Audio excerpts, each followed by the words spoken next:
Tudo bem? Meu nome é Rodrigo, vou trabalhar com você a matéria de direitos humanos. E para que você possa entender a dimensão disso tudo, direitos humanos significa tudo aquilo que é inerente ao ser humano. Direitos humanos, importante também frisar e trabalhar em cada ponto que nós vamos estudar, de que significa os direitos mínimos, o básico que todo ser humano tem. Quando você estiver estudando, lembre-se de que quando se tratar de direitos humanos, é para todas as pessoas. Tanto é assim que na Declaração Universal dos Direitos Humanos está determinado no artigo 1º que todos os homens nascem livres e iguais em direitos e dignidade. Significa dizer que, tendo o homem nascido, ele tem direito à vida. Vida é um direito humano. Ser livre é um direito humano. Ter dignidade, ter a dignidade no sentido mais amplo possível da palavra. Quando trabalharmos a questão de ter vida e ser esta vida um direito humano, você tem que ampliar o máximo possível.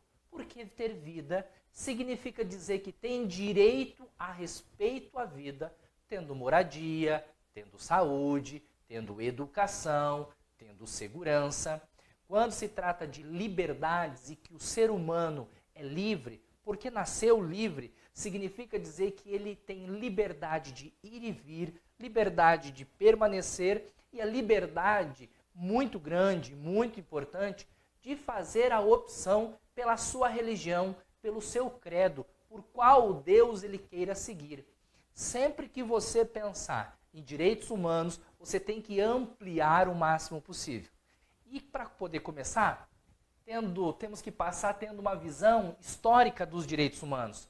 Porque você só vai conseguir compreender a dimensão dos direitos humanos, o seu alcance, se a gente fizer essa visão histórica.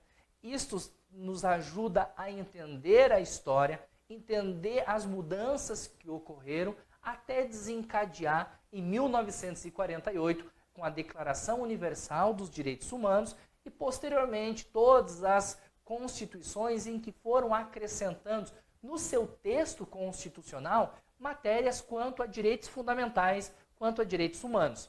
Perfeito? Então vamos lá. Começamos entendendo direitos humanos, tendo uma visão histórica disso. Vamos passar pelo Código de Hammurabi, Cilindro de Ciro, 539 a.C., a Carta Magna, a Petição de Direito, Declaração de Direitos, estas três da Inglaterra.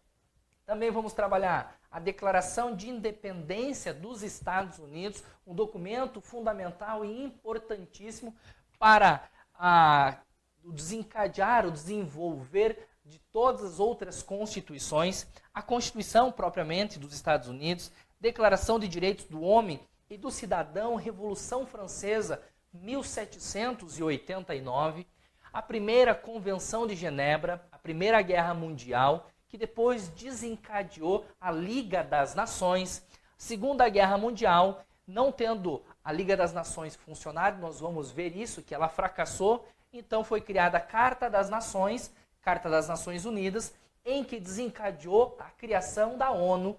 Logo após a criação da ONU, que foi em 1945, nós temos a Declaração Universal dos Direitos Humanos, em 1948, e vamos passar por estes pontos a partir de agora, iniciando pelo Código de Hammurabi. Este Código de Hammurabi, o rei Hammurabi, ele descreve nos seus escritos em que ele recebeu uma ordem divina de impor na terra e retirar da terra os maus, as más pessoas e os maus procedimentos. É considerado um dos documentos mais antigos que trata dos direitos humanos. Apesar de que, se formos olhar e aplicar esses direitos humanos hoje, aquilo que era imposto por Hammurabi naquela época, nós vamos entender que não eram tão humanos assim. Mas para a época era importante. O que você tem que frisar nesse momento é que sim, o Código de Hammurabi, 2000 anos antes de Cristo, foi um dos primeiros documentos em que trabalhou a questão de direitos humanos. Depois dele, iniciou o código, ou melhor, o Cilindro de Ciro, 539 a.C.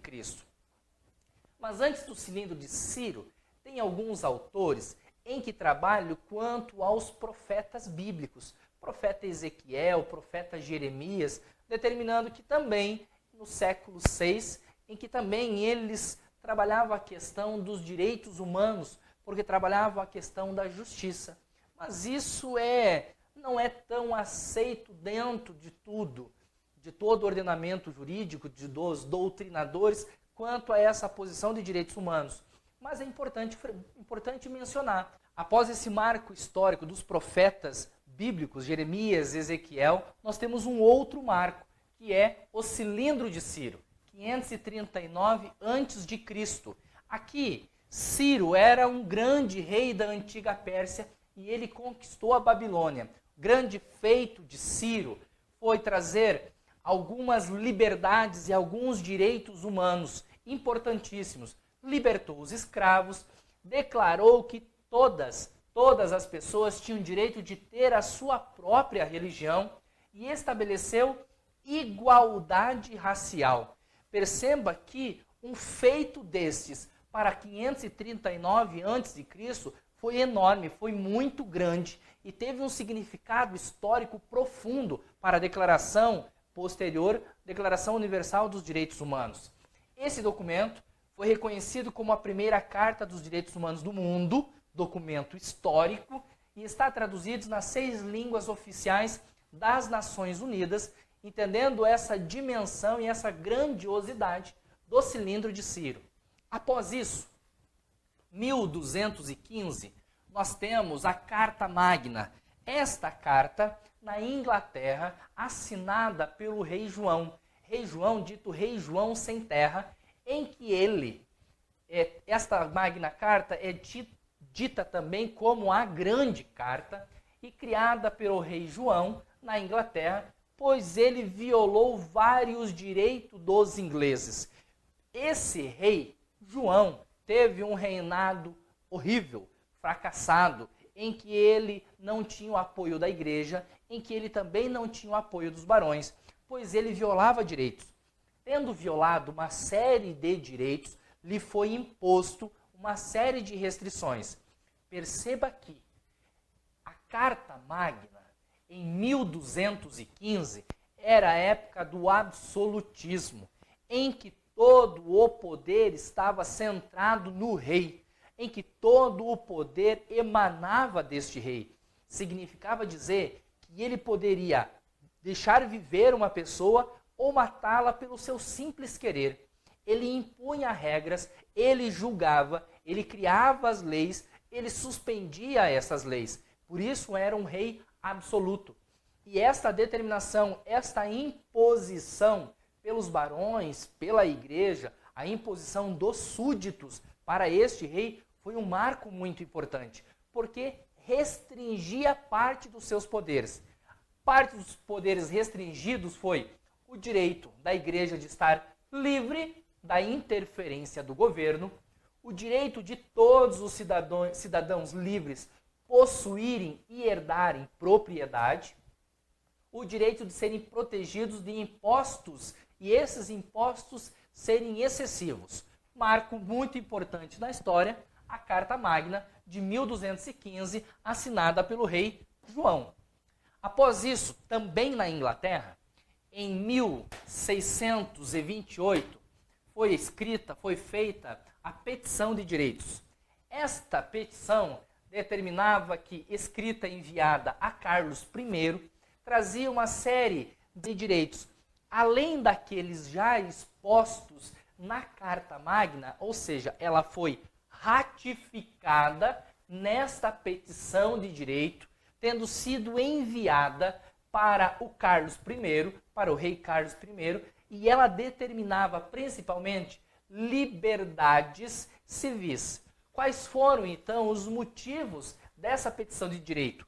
A rejeição pelo parlamento de financiar uma política exterior, que era impopular do rei, em que ele tinha causado que o seu governo exigisse empréstimo forçados e aquartelasse tropas nas casas dos súditos. E dentre os direitos que foram conquistados, destacamos alguns. Nenhum tributo pode ser imposto sem o consentimento do parlamento. Nenhum súdito pode ser encarcerado sem motivo demonstrado, né? Ou seja, é a reafirmação do direito do habeas corpus. Nenhum soldado pode ser aquartelado nas casas dos cidadãos e a lei marcial não pode ser usada em tempo de paz. Eu volto a afirmar, a petição de direito, ela ratifica os direitos que estavam impostos na Carta Magna e ela traz outras declarações, outras formas de direitos humanos. Após ela, em 1689, nós temos a Declaração de Direitos. Esta Declaração de Direitos também realizada na Inglaterra, em que também traz o mesmo significado de direitos humanos, foi durante a Revolução Gloriosa e é um documento feito na Inglaterra pelo parlamento em que determinou, entre outras coisas, tá? Liberdade, vida, propriedade privada e assegurado o poder no parlamento da Inglaterra, em que isto era muito importante. Perceba que ainda nós estamos na época do Império. Ainda há um rei absoluto. Mas neste período, em 1689, na Inglaterra, a partir de agora você tem um parlamento. O povo tem direito a voto.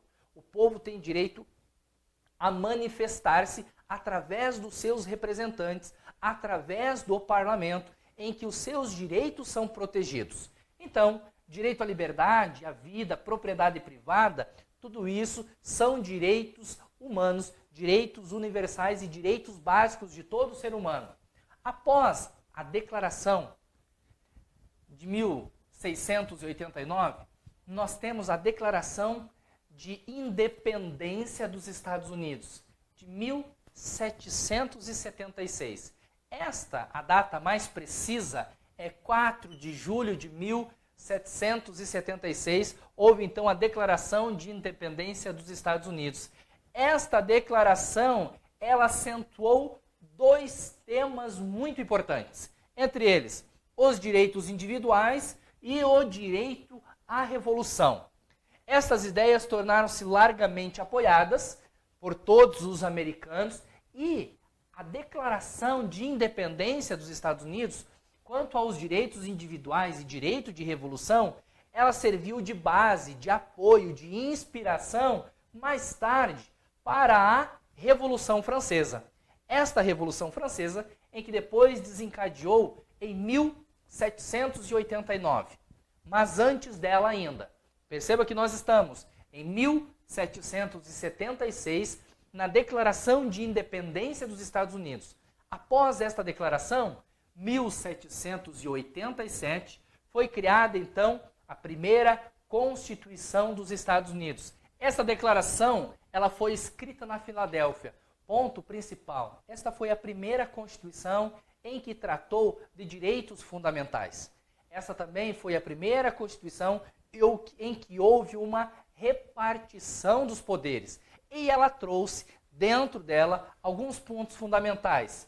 Liberdade de expressão, liberdade de religião, direito de guardar e usar armas, liberdade de assembleia e liberdade de petição. Essa também proíbe a busca e apreensão sem razão alguma, o castigo cruel e insólito e a autoinculpação forçada.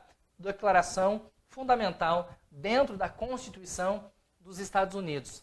Após ela, em que 1789, nós temos então a Declaração de Direitos do Homem e do Cidadão na França. Aqui houve então a Revolução Francesa, 1789, em que começa a cair o Império, em que começa a cair o absolutismo.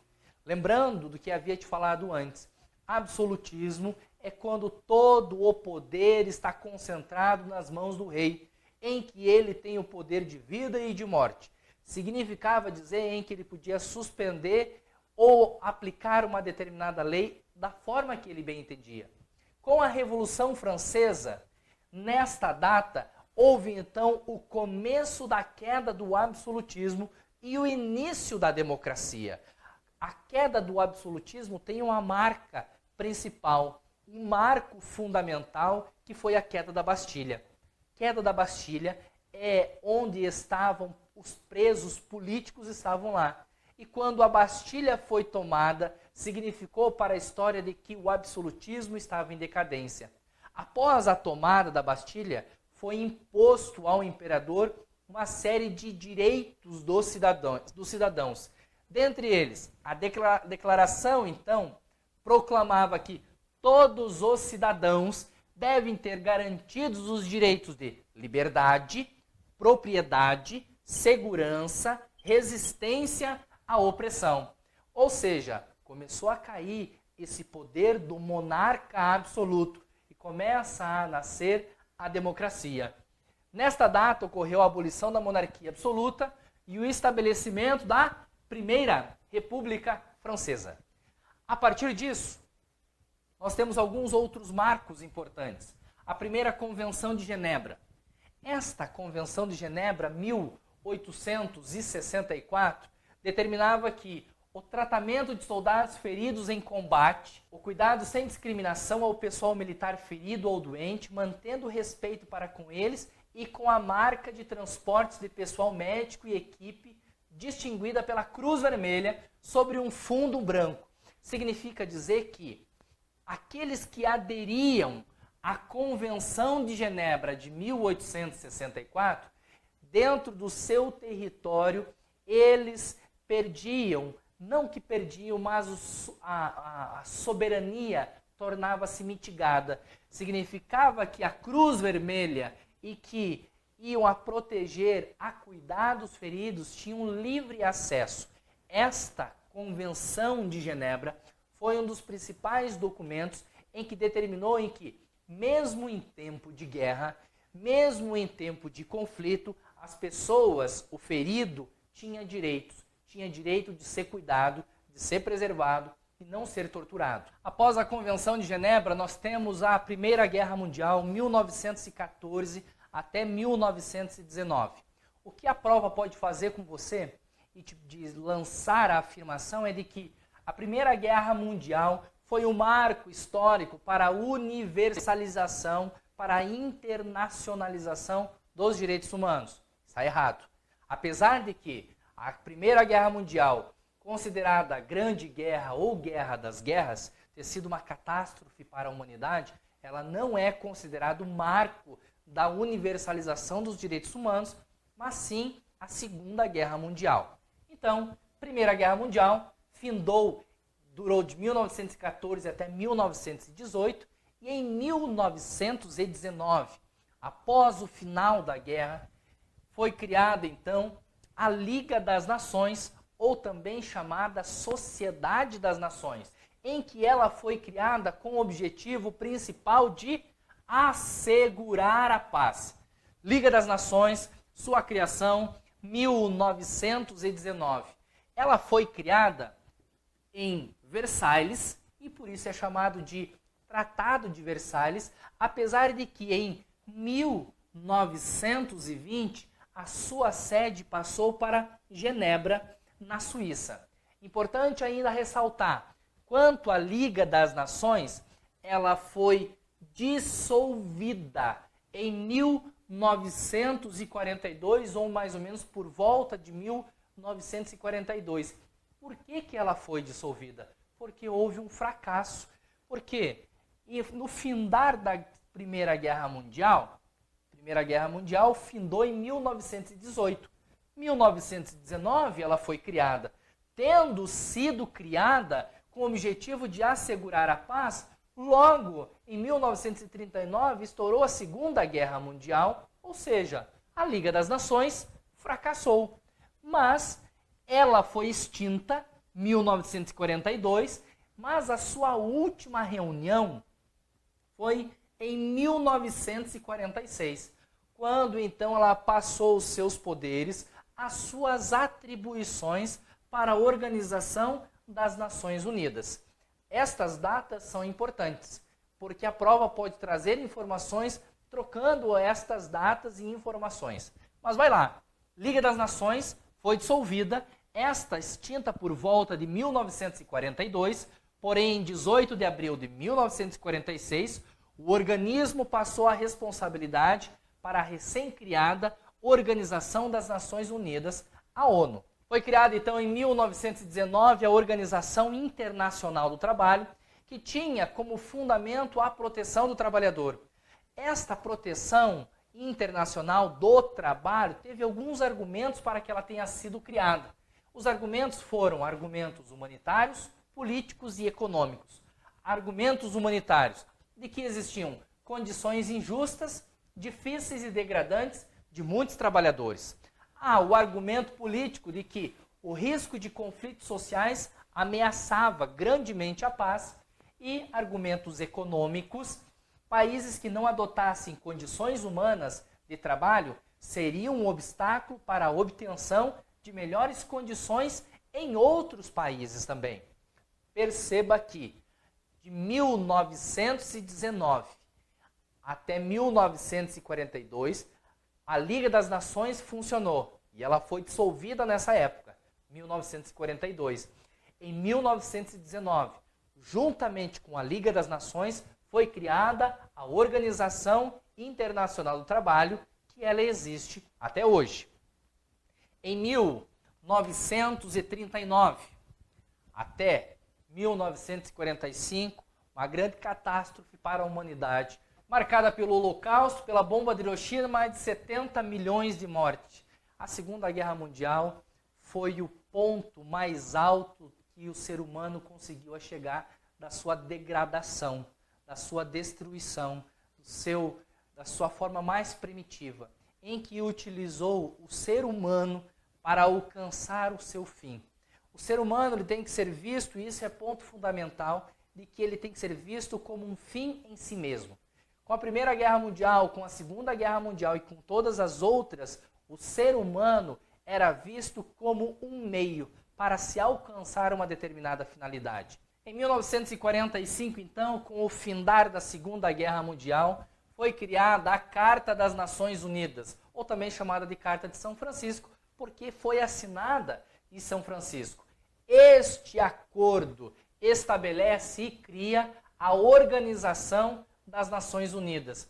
Organização das Nações Unidas foi criada em substituição à Liga das Nações. Determina ainda, ela foi assinada em São Francisco em 26 de junho de 1945 por 51 Estados-membros originais. Após a criação da ONU, em 1945, nós temos em 1948 a Declaração Universal dos Direitos Humanos.